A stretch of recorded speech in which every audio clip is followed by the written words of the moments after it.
Hello दोस्तों, देसी मैथिलोन में आप सभी का स्वागत है। आज हम अपना रणनीति आप लोग को बताएंगे। हम अपना स्ट्रेटजी बताए थे कि हम कैसे यूपीएसआई का एग्जाम बहुत कम समय में निकाले थे। वो सब बात आपके साथ शेयर करेंगे और इतना महत्वपूर्ण आपको हम बात बताएंगे जिससे आप एग्जाम बहुत से कम समय में निकाल लेंगे और एकदम आसानी से निकाल लेंगे। देखिए दोस्तों, यूपी पुलिस कांस्टेबल का एग्जाम निकालना बहुत कठिन बात नहीं है, ज्यादा कठिन बात नहीं। हाँ, संघर्ष तो करना पड़ेगा, आपको मेहनत तो आपको करना पड़ेगा। ज्यादा कठिन कार्य नहीं है यूपी पुलिस कांस्टेबल का एग्जाम निकालना। हम लोग तो आपसे बता दें, बहुत कम समय में यूपीएसआई का एग्जाम निकाल दिए थे। ठीक है, यूपीएसआई का एग्जाम निकाल दिए थे। चलिए आज हम उन पॉइंट पे बात करेंगे कि यूपी पुलिस, यूपीएसआई का साइड में छोड़ दीजिए, कांस्टेबल की बात कर रहे हैं। यूपी कांस्टेबल की हम जो वैकेंसी आने वाली है न्यू 55,699, उसकी क्या रणनीति करें, कैसे तैयारी करें कि बहुत कम समय में हमारा एग्जाम निकल जाए। अभी हमारा सिलेबस भी कंप्लीट नहीं हुआ है, हम कुछ भी नहीं किए हैं।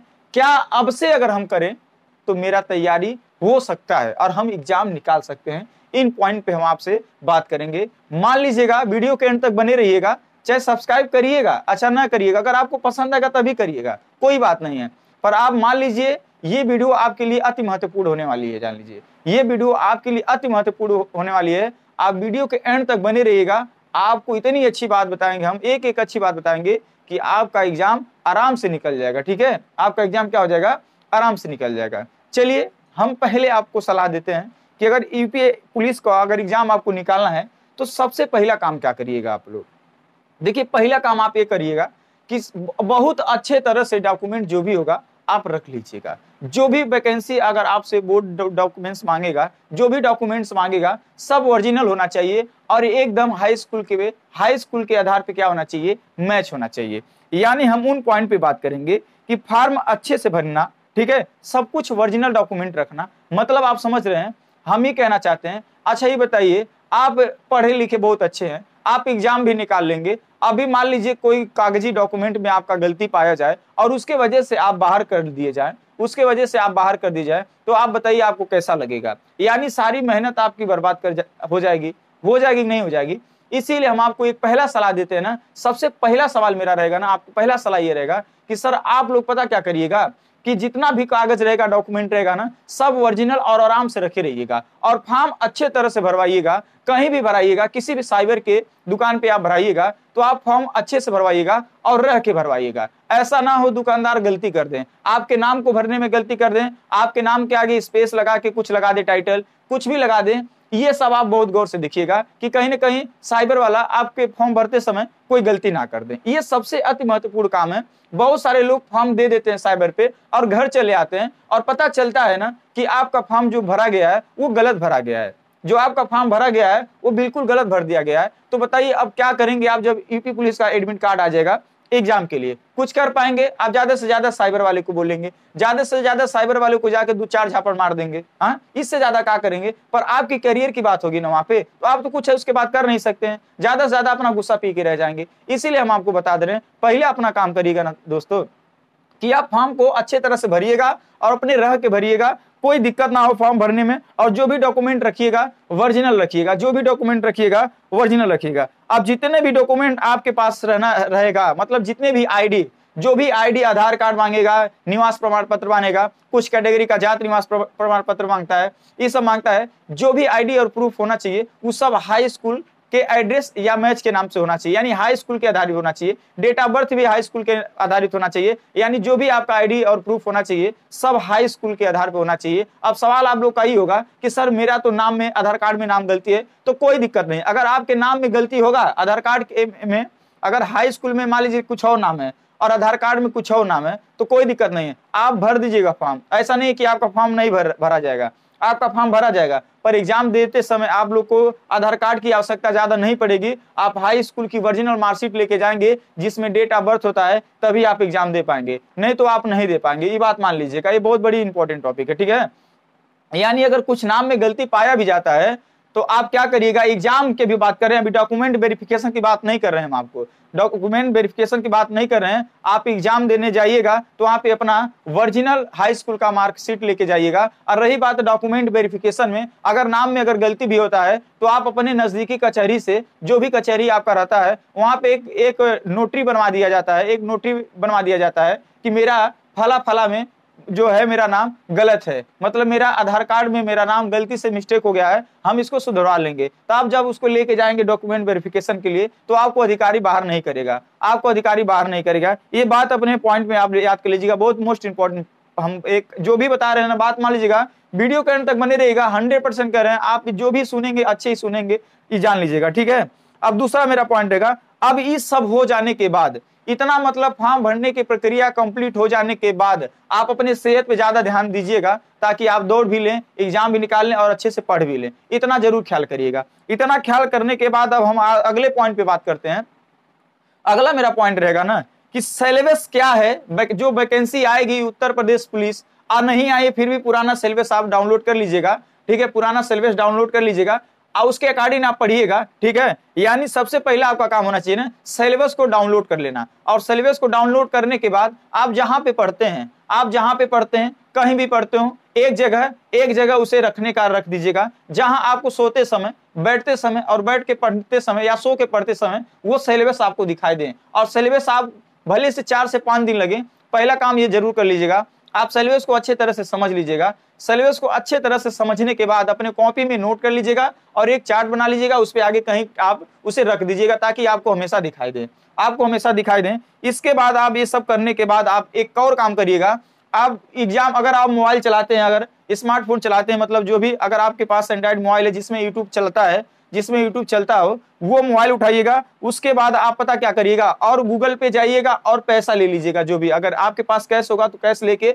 आप दुकान पे, स्टेशनरी के दुकान पे चले जाइएगा, वहां पे जितना भी previous question Uttar Pradesh police का हुआ वो लेते आइएगा। और अगर नहीं मिलेगा तो आप ऑनलाइन में आप उसे PDF में ढूंढ सकते हैं सरकारी एग्जाम पे, ठीक है। वहां पे आपको जितना भी प्रीवियस क्वेश्चन हुआ है उत्तर प्रदेश पुलिस का, सब आपको क्या मिल जाएगा वहां पे, प्रूफ मतलब सब PDF मिल जाएगा, पेपर मिल जाएगा। और उस पेपर लेने के बाद अपने घर पे, अगर 5, ये सब प्रक्रिया जो कर रहे हैं ना, 5 दिन के अंदर की प्रक्रिया हम कर रहे हैं, 5 दिन के अंदर ये सब आपको काम करना है, ठीक है। पहले पढ़ना नहीं है, पहले अपने आप को एकदम अच्छे से रखना है, अच्छे से समझना है सिलेबस को, ठीक है। उसके बाद सिलेबस को समझने के बाद आप लेके आइएगा पेपर, जो हम बता रहे हैं प्रीवियस क्वेश्चन पेपर, उसको लेके आप कम से कम 5 दिन तक जितना भी क्वेश्चन बना है अब तक का, लेके एग्जाम में पूछा गया है, किस लेवल का था, किस चैप्टर से कितना प्रश्न पूछा जा रहा है, अगर ये प्रश्न पूछा जा रहा है तो क्या हम जो पढ़ेंगे उससे हट के पूछा जा रहा है या कुछ अलग घुमा के पूछ रहा है, ये सब लॉजिक आप एग्जाम को परखने का काम करिएगा। आप एग्जाम को परखने का काम करिएगा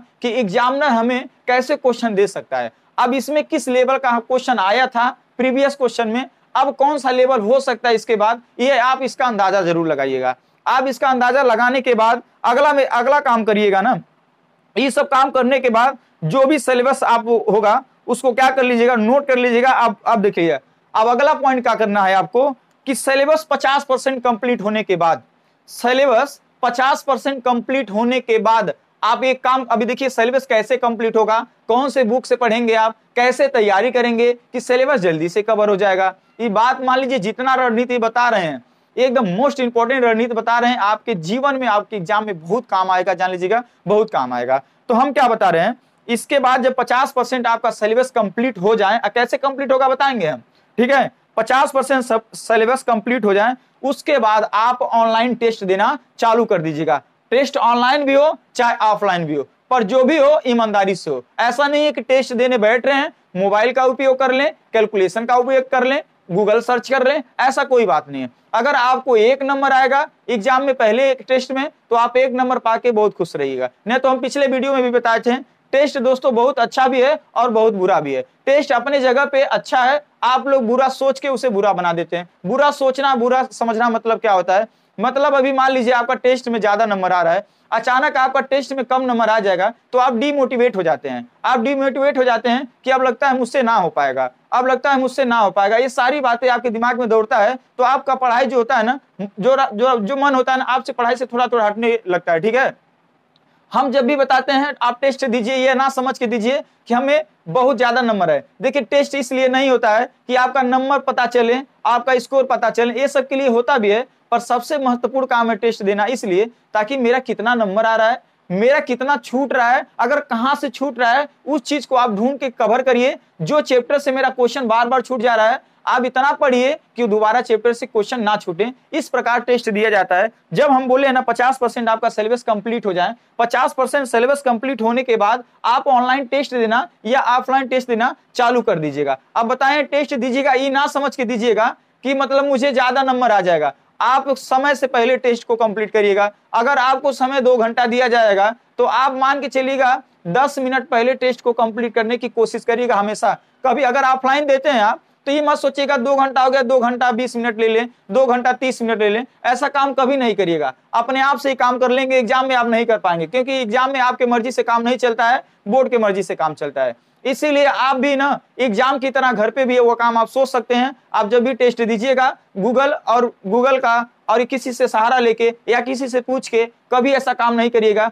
टेस्ट ऐसे दीजिएगा जैसे हम रियल एग्जाम में बैठे हैं। हम एग्जाम में बैठे हैं और एग्जाम की तरह पेपर देंगे, ना कोई नकल करेंगे ना कोई गूगल करेंगे, ईमानदारी से टेस्ट देंगे। समय से पहले हम कोशिश करेंगे कि मेरा टेस्ट कंप्लीट हो। अगर टेस्ट का परिणाम जो भी आता है उसको देखकर हम दुखी नहीं होंगे, बल्कि खुश होंगे कि मेरा कहाँ छूटा, क्या हुआ क्या नहीं हुआ, उसको आप कंप्लीट करने की कोशिश करिएगा। टेस्ट में नंबर कम आएगा तो आप घबराइएगा नहीं। आपसे हम निवेदन करते हैं, बात मान लीजिए, आप डिमोटिवेट हो जाएंगे, एग्जाम की तैयारी करना छोड़ देंगे। बिल्कुल टेस्ट अच्छा भी है बुरा भी, हम आपको बता दिए। अच्छा कब है? जब आप उसे टेस्ट को समझ के करिएगा, ताकि अपनी क्षमता जानिएगा, मेरी क्षमता कितनी है। अब जितनी क्षमता आपकी बन रही है उतनी क्षमता कैसे बढ़ेगी, ये आप काम सोचने की कृपा करिएगा। नहीं तो अगर ये सोचेंगे मेरा अगले टेस्ट में 80 नंबर आया, फिर अगले टेस्ट में 75 नंबर आ गया, बहुत गलती हुआ। अब ये डिमोटिवेट होकर सोचिएगा मत कि एकदम पगला जाइएगा। बात मानिएगा, इस चीज को एकदम धैर्य बनाइए रहिएगा, ठीक है। धैर्य बना के टेस्ट दीजिएगा, आगे बढ़िएगा। और उसके बाद ऑनलाइन टेस्ट देने के बाद अब सवाल ये है ना कि अब सिलेबस सर कंप्लीट कैसे होगा। अब सवाल आप लोग का एक कि सिलेबस ठीक है 50% कंप्लीट करेंगे तो हम ऑनलाइन टेस्ट देना चालू करेंगे। उसके बाद ऑनलाइन टेस्ट देना है आपको हफ्ते में एक बार। जब आपका एग्जाम 1 महीना हो जाएगा, जब आपका एग्जाम 1 महीना हो जाएगा तो दिन में 1 बार टेस्ट मारिएगा। वैसे अभी आज से अगर आप पढ़ाई चालू करते हैं तो हफ्ते में 1 बार टेस्ट को देना है। अब उसको जो भी एक टेस्ट दीजिएगा, जितना अगर आपको नहीं आएगा उसको पकड़ने की कोशिश करिएगा, उसको जानने की कोशिश करिएगा, कौन से चैप्टर मेरा कमजोर है उसे कवर करने की कोशिश करिएगा। अब सवाल ये है कि आप लोगों का कि सिलेबस कैसे कंप्लीट किया जाएगा, तो हम आपको बता देते हैं सिलेबस कंप्लीट करने का सबसे बेस्ट तरीका। मान लीजिए आप सिलेबस अपने नोट कर लिए हैं, सिलेबस आपने नोट कर लिया है और टॉपिक दिया है जीके जीएस में राष्ट्रीय मानव अधिकार आयोग, आपको टॉपिक में दिया है सोशल मीडिया कम्युनिकेशन, आपके टॉपिक में दिया है साइबर क्राइम अधिनियम, आपके टॉपिक में दिया है लेखक एवं पुस्तक, आपके टॉपिक में दिया है महत्वपूर्ण दिवस। तो बताइए ये सब अगर आपको पूरा करना होगा। बहुत सारे लोग कहते हैं सर कौन सी बुक से पढ़े हम, कौन सी बुक से पढ़े। अरे भैया दुनिया का कौनो बुक से पढ़िएगा पर बुक जो है गलत ना लिखा हो, उसमें गलत चीजें ना मिले। बाकी कोई भी दुनिया का बुक उठा लीजिएगा, चाहे लुसेंट उठा लीजिएगा, चाहे रेलवे स्पीडी उठा लीजिएगा, कोई भी बुक उठाइएगा, सब बुक अच्छी होंगी। आपको सिलेबस कंप्लीट करने से मतलब होगा। सिलेबस कंप्लीट चाहे गूगल से हो, चाहे ऑनलाइन प्लेटफॉर्म से हो, चाहे ऑफलाइन प्लेटफॉर्म से हो, चाहे आप बुक से पढ़ें, पर आपको सिलेबस कंप्लीट होना चाहिए। अगर राष्ट्रीय मानव अधिकार आयोग का गठन अगर दिया है सिलेबस में आपको, तो राष्ट्रीय मानव अधिकार कहां से हमसे मिल सकता है? क्या ऑनलाइन प्लेटफॉर्म से ये सब क्वेश्चन हमें मिल सकता है? क्या ऑफलाइन बुक से ये सब क्वेश्चन मिल सकता है? या हम कहीं ऑफलाइन कोचिंग करते हैं वहां पे हमें पढ़ाया जा सकता है? या तो हमें ऑनलाइन में कहीं मिल सकता है? इस सब आप ध्यान करिएगा कि आपका सिलेबस कैसे कंप्लीट होगा। मायने ये नहीं रहता कि आप किस बुक से पढ़ें, मायने होता कि आपका सिलेबस कहां से कंप्लीट होगा। चाहे गूगल से करिएगा, गूगल से क्वेश्चन खोजिएगा, चाहे यूट्यूब से, चाहे ऑनलाइन से, चाहे ऑफलाइन से, चाहे किताब से, किसी भी माध्यम से आपका सिलेबस कंप्लीट होना चाहिए। बात मान लीजिए अगर सिलेबस कंप्लीट नहीं है तो आप एग्जाम नहीं निकाल पाएंगे, 100% हम दावे के साथ कहते हैं, ठीक है। आपका सिलेबस कम से कम 80% होना चाहिए, बाकी 20% तो आपका टेस्ट कंप्लीट करा देता है, 20% आपका टेस्ट कंप्लीट करा देता है। अब सवाल मेरा लास्ट सवाल रहेगा कि हम कितना पढ़ेंगे कि मात्र हम 3 महीने में अपना क्या तैयारी कंप्लीट कर लेंगे। मात्र 3 महीने में कैसे पढ़ेंगे अपना तैयारी हम कंप्लीट कर लेंगे। यानी जितनी भी बात हम बताएं इन सारी बातों को ध्यान में रखते हुए, इन सभी बातों को ध्यान में रखते हुए आपको कम से कम एक दिन में यानी 24 घंटे में 16 घंटा तो आपको पढ़ना ही पड़ेगा। देखिए पढ़ाई करना तो करना ही पड़ेगा, जान लीजिएगा। बहुत सारे लोग कहते हैं 8 घंटे में पढ़ लेंगे, 4 घंटे में पढ़ लेंगे। हाँ जरूरी नहीं है, ये भी एक पॉइंट बहुत लॉजिक वाली पॉइंट है, जरूरी नहीं कि आपको 16 घंटा ही पढ़े। अगर कहा जाता है ना आप 4 ही घंटा पढ़ें और मन से पढ़े ना, और मन से पढ़े ना, तो कुछ भी हो सकता है। 4 घंटा उस 16 घंटा के बराबर हो जाएगा। तो क्यों ना उस 16 घंटा में ही मन से काम कर लिया जाए। ऐसा नहीं है कि आपको जो आता है वही पढ़िएगा। ऐसे बहुत सारे छात्र होते हैं जब किताब लेके बैठेंगे, अगर उनको मैथ आएगा तो सीधे मैथ लगाना चालू कर देंगे, उनको रीजनिंग आएगा तो रीजनिंग चालू कर देंगे पढ़ना, हिंदी आएगा तो हिंदी पढ़ना चालू कर देते हैं, जीके जीएस में इंटरेस्ट रहेगा तो वो पढ़ना चालू कर देंगे। कहीं गलती से दूसरा टॉपिक खोल दिए, मान लीजिए कोई स्टूडेंट है उसको रीजनिंग आ रहा है, बहुत मजा आ रहा है पढ़ने में, अब मैथ हैबा नहीं करता है, कहीं एको को गलती से को क्वेश्चन फंस गया तो मैथ का बुक रख के आप दूसरा टॉपिक पढ़ने लगेगा। ऐसा आपको काम नहीं करना है। अगर वो चीज नहीं आ रहा है तो कहीं से सीखने की आप कोशिश करिए, कहीं से सीखने की कोशिश करिए। बात मान लीजिएगा, आपका एग्जाम आराम से निकल जाए। यूपी पुलिस कांस्टेबल कोई वो नहीं है कि एकदम बहुत बड़ा लेवल है कि आपका एग्जाम नहीं निकल सकता है। मैं बता रहा हूँ, पहली बार यूपीएसआई का एग्जाम हमने क्वालिफाई किया था, पहली बार, ठीक है, पहली बार यूपीएसआई का एग्जाम क्वालिफाई किया था। ये बात मान लीजिएगा, यूपी पुलिस कांस्टेबल में कोई ऐसा वो नहीं है कि आपका एग्जाम नहीं निकलेगा। बात मान लीजिएगा, ईमानदारी से और मन से अपना काम करिएगा, हम गारंटी देते हैं आपका सिलेक्शन एकदम 100% पक्का होगा। यदि आप मन से काम नहीं करेंगे तो कोई कितना ही आपको बता दिया जाए। हाँ, एक तीसरा माध्यम ये होता है कि आपको समझाने का काम करता है, हो सकता है उसकी बातें आपको समझ में आ जाए तो आप वो काम करना चालू कर दें, ठीक है। अगर जरा सा भी ये काम अगर आप करते हैं मेहनत से और मन से ना, तो हम उम्मीद करते हैं आपका सिलेक्शन पक्का हो जाएगा। चलिए, अगर आपको वीडियो पसंद आया हो तो बात मान लीजिएगा, लाइक और शेयर सब्सक्राइब जरूर कर दीजिएगा। अगर नहीं पसंद आएगा तो कोई बात नहीं दोस्तों, आप अपनी पढ़ाई कंटिन्यू करिएगा, हम यही आपसे उम्मीद करेंगे। चलिए, तब तक के लिए नेक्स्ट वीडियो मिलते हैं। जय हिंद, जय भारत।